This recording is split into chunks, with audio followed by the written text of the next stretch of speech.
Just the same as good companies pay their employees well, they also are going to align their compensation so that they motivate their employees properly. So it could be salary, benefits, commission, bonus, profit sharing, all of the above. However, they compensate their employees, there's a whole strategy around it because you're not just trying to pay your employees well, you also want to motivate them in the right way, which is why salespeople get paid on commission because they are motivated to bring in revenue. And a good salesperson adds a tremendous amount of value. That's how he is successful because he adds value to people, and those people then choose to do business with him because he helps them to understand how this particular solution, notice I didn't say product, I said solution, is going to solve their problem. So then when they adopt it and implement it, they really understand what they bought, why they bought it, and how it's really going to help them. They're not just buying a product, and the salesperson helps match them up with the right product, come up with the right strategy, etc.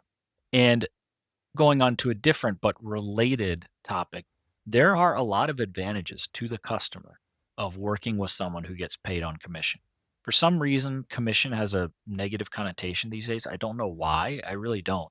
It's much easier to collect a salary as a full time employee. So if you're really greedy and selfish, you're going to find a good W-2 paying job. You're not going to go work for commission. Earning a commission is hard. It's really hard. Starting a business is really hard. The upside is tremendous, but the failure rate is enormously high. If you start a business, I think the failure rate is 80% within the first year. Don't quote me on this. I heard this from an attorney who worked in bankruptcy. So he worked a lot with companies that failed. And then I think if you fast forward 3 years, the 20% of companies who survived, 80% of those have now failed. The failure rate is extremely high. And how many of those businesses that succeed are really doing well versus just being marginal? If you start a business that's just a side hustle and you keep it going and it brings you a decent amount of income, but not anything you could live off of, then technically your business has succeeded. It's survived. It's still around, but you're not making a tremendous amount of money. It's just a side gig that brings in some extra income. But one of the most important things about getting paid via commission was the motivation. Motivation. I had a client recently and I won some business away from another agency. That particular agency is a good agency, so good, in fact, that the agent has hired full time employees to do his work for him, which is in general a good idea. So that agent can focus on maybe he just takes the really big cases himself, or maybe he's just focused on marketing to attract the business. And then he has employees under him who then write the business, which is fine. The problem is full-time employees are not motivated the way a commission salesperson is. That person had a life insurance application in process and he was getting frustrated because he's going back and forth with this guy trying to get this application through. And the guy was nice and professional, but he wasn't really on top of it. He wasn't really pushing things through. Why? Because he has no motivation to do so. He's getting paid regardless. Your application goes into his stack of applications. He'll get to you when he gets to you. He does his work and then he goes home. And whether the business actually closes or not, he couldn't care less. It makes no difference to him. What happened was that particular client came to me. I'm motivated because I don't get paid until we place that business. I don't get paid until all the I's are dotted, all the T's are crossed, and then some. And then I get paid. And so he got frustrated with it. He turned to work with me. We got an application done. We got it in force. I was on top of it. I was responsive. I was proactive about driving issues to closure. And we got the policy in force. And now he's doing business with me. Why? Because I get paid on commission. I'm not a full time employee.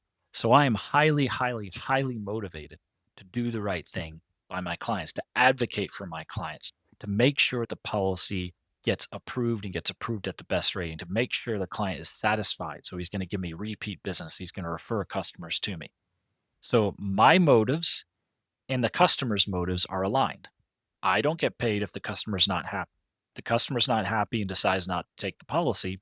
I just did all that work for nothing. That is another great advantage to the customer of working with someone like me who gets paid on commission, which is this. I'm absorbing all the risk. I'm absorbing 100% of the risk. I'll talk to you for free. I am a very highly motivated, highly skilled financial professional, and yet you can get my time for free. Think about that. That's incredible. I'm absorbing all of the risk. You might talk to me and spend time with me and decide not to do business with me. I just spent all that time for nothing. You might talk to me. We might work on an application. We might submit it. And then you get declines because you're not healthy. Or maybe it's a rated policy because you had some health condition that you forgot about or that you didn't think was going to be a big deal. And it turned out it was a big deal. And so now you decide not to take the policy because it's more expensive than you thought. Or maybe you'll go work with somebody else. There are lots of different things that could happen, which means I spend all this time with people and I'm taking on the risk that at the end of the day, I will not be paid. And I have to absorb that risk. I have to absorb that risk. So think about it. Will a doctor talk to you for free? Will an attorney talk to you for free? Even if you call the HVAC guy to come and look at something, they're typically going to charge you a fee just to come and look at it because it costs them money to send their truck out and send a technician to go and look at it. So typically, they have a fee they're going to charge you a minimum amount, regardless of what they find and what it costs to fix it. They're going to charge you a fee just for looking at it. In other walks of life, you will pay a fee, maybe even a very high fee, and you might not get the results that you want. You pay your CPA, he does your taxes for you. Maybe you're not happy with him because he didn't take all the deductions he should have. You pay an attorney and you don't get the result you want. Pay an attorney and you lose the case.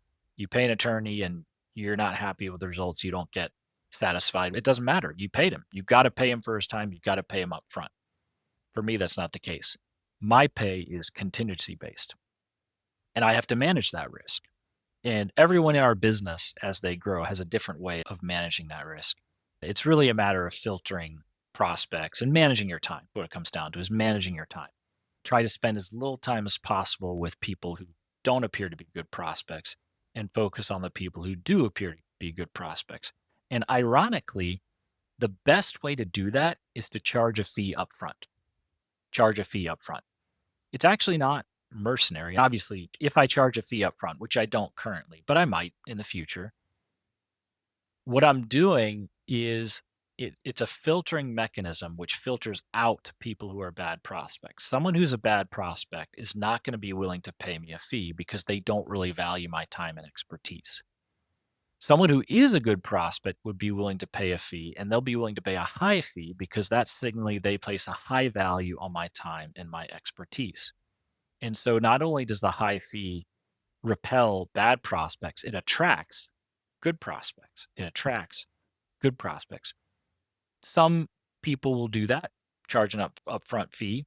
Some will not, but all of them have to have a way to filter people. Sometimes they will require you to do certain things before they'll talk to you, or maybe they'll talk to you the first time, but before they talk to you again, you have to do certain things to signal to them that you are serious about this and that you are not wasting their time. For me, charging a fee becomes easier because I have so much free content available that if someone wants to vet me, decide if they like me, decide if they want to do business with me, they don't have to talk to me in person or Zoom. They can just look at all of my content and decide, is this the sort of person I want to work with or not?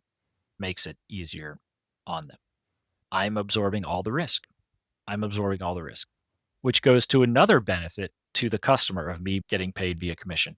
Because I'm absorbing all the risk, I'm effectively doing sales and marketing for the insurance carriers. I'm independent. I don't work for them. But what it does mean, because those carriers pay me commission, they don't have to invest in their own sales and marketing teams to anywhere near the extent that other companies of their size do, like Coca-Cola. So really, that means they can focus on product development. They can focus on building the best products at the lowest possible price for the customer. And we as the agents do their sales and marketing for them. They don't pay us until we've actually closed the business. So there's no risk to the insurance carrier. If they decided to pay full-time employees, there'd be a major problem, first of all, because they would not be motivated to sell. Secondly, they'd have to do all that sales and marketing themselves now. They'd add a huge cost to their bottom line and a huge risk because you can do all that sales and marketing and then not get the results you're looking for.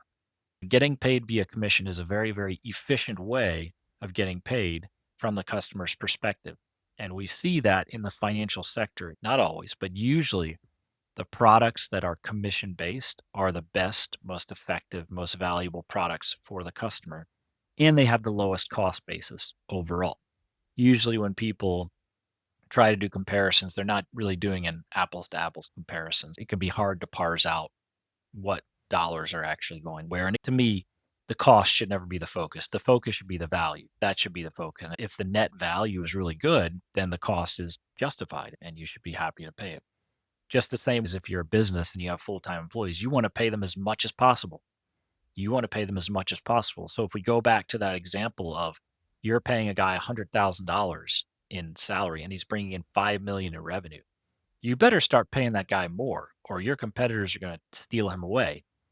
And you want to motivate him to keep selling and sell more. So what do? You approach that employee, say, instead of us paying you $100,000, why don't we pay you a 20% commission on all the revenue you're bringing in? So if you're bringing in $5 million of revenue, 20% of that would be $1 million. Instead of making $100,000, you're making $1 million. If we go back to the mentality of our critics, they would say, what? That's a horrible idea. You just increase your fees from $100,000 to $1 million. You're cutting into your profits. That's a terrible idea. Well, of course, we all know, no, it's not a terrible idea. It's a great idea. Because what's going to happen now is that guy who was bringing in 5 million of revenue, maybe now he'll bring in 20 million or 30 million because now he's motivated. He is motivated. And guess what's going to happen? Then the competitor is going to come along and say, we see you're selling a lot over there. We'll offer you 30% commission. And then his current employer better up it to 30% or 40%. But what's going to happen is not, oh, that's eating into our costs. No, what's going to happen is he's going to be motivated to bring in more revenue, right? If you just look at the cost, you're missing the most important part of the equation, which is the value. The assumption our critics make with their obsession over fees, which I never understood, is you can drive the fees down without also driving the value down. That's ridiculous. It works the other way. You up the fees and you exponentially up the value. It's not like the fees go up linearly and then the value goes up linearly. No, the fees go up linearly and the value goes up exponentially. There's an exponential curve. That's the way it works. Just as a business owner wants his employees to be highly compensated and compensated in the right way so that they're motivated to drive the right behavior, whether that be salary, benefits, profit sharing, dividends, commissions, bonuses, however it's structured, you want to incentivize your employees to add the most value, however that ends up being. And if that ends up being commission, then great. There's a reason for that. There is a reason for that. Another benefit of getting paid via commission is it becomes very easy to partner with other agents. I've said before that I don't try to be an expert in everything. I can offer a comprehensive solution to my clients, and I explore a lot of areas that other financial professionals don't. They just ignore it. They focus maybe narrowly on investments or stuff like that. That doesn't mean I'm an expert in all of those fields. I'm staying high level, coming up with the overall solution. The only area where I consider myself an expert is the infinite banking concept. I go really deep into whole life insurance policy case design, and I educate my clients so they understand why the policy is structured the way that it is. These other areas are included as part of the solution, but that's where I use partners. As an example, Brad Owens for health insurance. It's very easy to partner with him because we can just agree on a commission split and he can come up with the solution. I bring the customer to the table and then he does the solution and we split the commission. Same thing with Ben Feigenbaum when it comes to disability income insurance, critical illness insurance, long-term care insurance. I can offer all of those things through partners. I'm not securities licensed, but I have partners who do. They'll take assets under management. I cannot be compensated on that because I'm not securities licensed, which is a whole nother issue, which we could talk about. But a commission makes it very easy to partner with other financial professionals. Otherwise, there'd be this tug of war over who gets paid what and who's adding the most value and all that. But a commission structure makes it very easy. It's a very efficient way of getting paid from the customer's perspective. Again, I don't think this is particularly relevant to my audience. I've never understood this obsession over fees. Who cares? The question is, what value are you getting? Then the fees become more relevant. And then the ridiculous assumption that you can somehow drive the fees down to zero and yet get the same amount of value. I don't see how that works in any walk of life. What you find is the opposite. And the biggest thing I see from them, which is very sad, very dark, very depressing, is our critics place zero value on human capital. zero value on human beings. They only see value in the product, the commodity, the object. They don't see a strategy. They don't see a philosophical framework. They certainly don't see the intellectual capital, the brain of the person that you're working with that's really helping you. They only see value in the commodity. And that's a very, very sad mindset, which is why they get so uncontrollably angry when they find out someone makes a commission. Really, what they are is they're against human flourishing. They hate human flourishing because they have the attitude of envious losers where they see anyone gets paid anything or succeeds in any way, they get super angry and they want to tear that person down rather than congratulating them, patting them on the back and saying, maybe I can learn from that person. If that person made a lot of money, hey, I'd like to make a lot of money. Let me go and learn from that person. Maybe he can mentor me and I can learn how I also can make a lot of money instead of trying to tear that person down. So, again, it's very sad.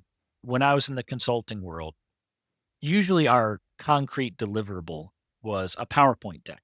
We would deliver a PowerPoint deck, maybe with an Excel based operational or financial model as well. That was the concrete deliverable. And those are important. But really, what the clients are paying for is us, the consultants. They are paying for the human capital that we bring, the ideas, the thinking caps that we bring. That's what they're paying for. They don't just go online and buy a PowerPoint deck or go online and buy an Excel model. No, that would not work for them. They are paying for the human capital. And yes, as part of the project, we're going to deliver our recommendations in a PowerPoint deck that lays it out visually so the client can understand and implement it, and maybe an Excel model that helps them to see how all the numbers work and they can tweak it themselves.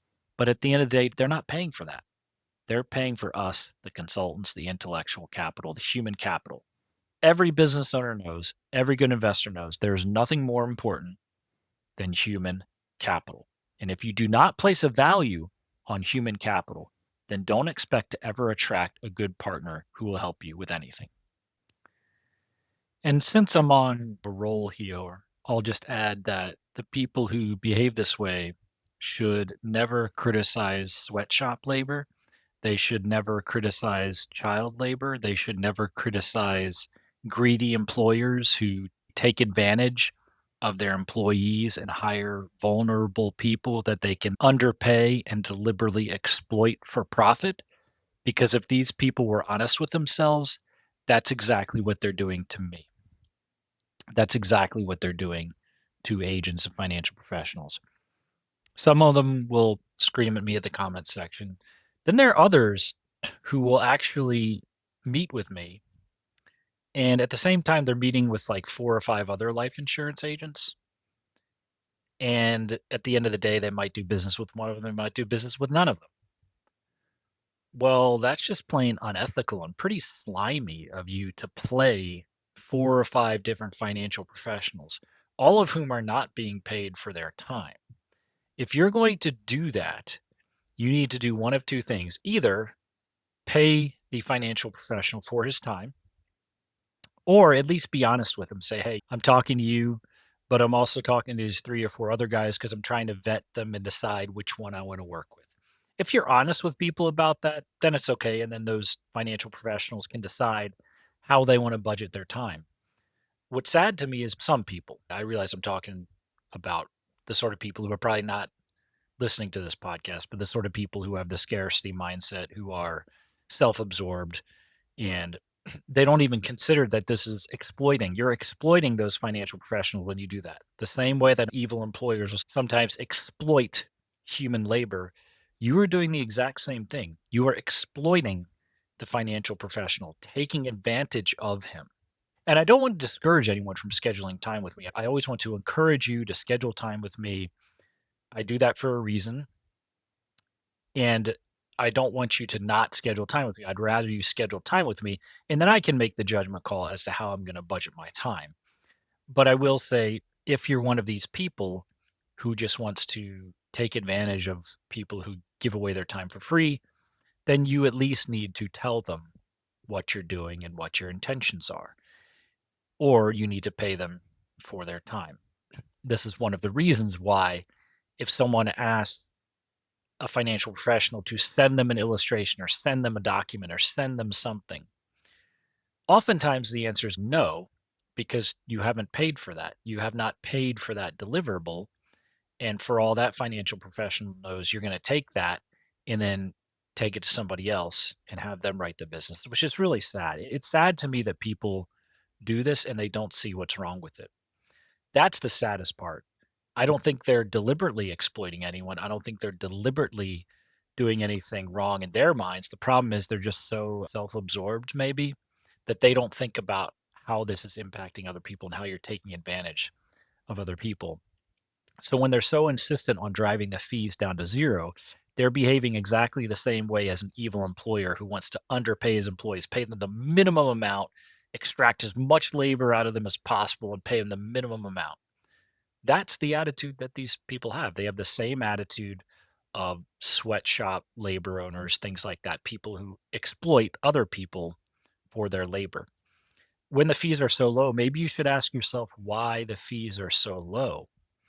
If you're going to buy a product from a company and the owner of that company tells you, yeah, it's amazing. Let me tell you how this works. I find the cheapest labor that I possibly can. I find vulnerable people so I can deliberately underpay them.